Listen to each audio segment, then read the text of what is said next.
Hello everyone! Ayan, good morning po sa inyong lahat and happy Easter Sunday. Ayan.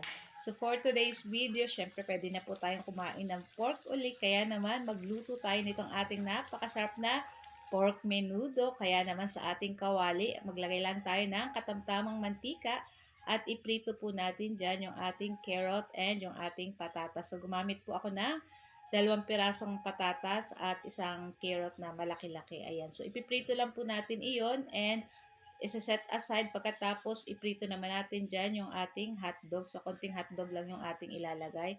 At pagkaprito ng ating hotdog, yung ating namang red bell pepper ang ating ipiprito. Ayan. Tapos, hanguin lang po natin and iset aside na naman po natin iyan. Tapos, sa same na kawali, ayan, hindi na natin uhugasan kasi masarap po yung mga natututong-tutong dyan. So, maglagay lang tayo ng konting butter at igisa na po natin dyan yung ating bawang at yung ating sibuyas. So, masarap po para sa akin pag may butter, pero depende kung wala naman pong butter, okay lang po yan. So, mantika, okay na po yan. So, after nyan, ilagay na po natin dyan yung ating 1 kilong pork. Ayan, masarap po sa ganito mga luto ay may konting taba-taba. So, timplahan na natin yung ating pork ng konting toyo. Maglagay na tayo ng dahon ng laurel, pamintang durog, and syempre maglagay tayo ng asin para habang sinasangkot siya natin yung ating pork ay may lasa na po. So, manunuot na yung lasa dun sa ating, sa loob ng ating pork. Ayan. So, magtutubig pa ito guys, kaya tatakpan natin to guys. Lutuin lang natin ng mga ilang minuto and after ilang minuto, binuksan natin takip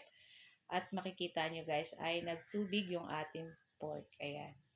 So, hintayin lang natin mag-reduce yung tubig nitong ating sa ating pork. So, naglagay na po tayo dyan ng 1 pork cube tapos konting sugar para pambalance sa lasa nitong ating lulutuin na pork menudo. So, naglagay na rin ako ng tomato paste. So, sa ating 1 kilong pork, yung isang maliit na tomato paste, kalahati lang po yung ating ilalagay. Kasi pag naparami naman po ay naasim po iyan. Kaya dapat kalahati lang. Ayan.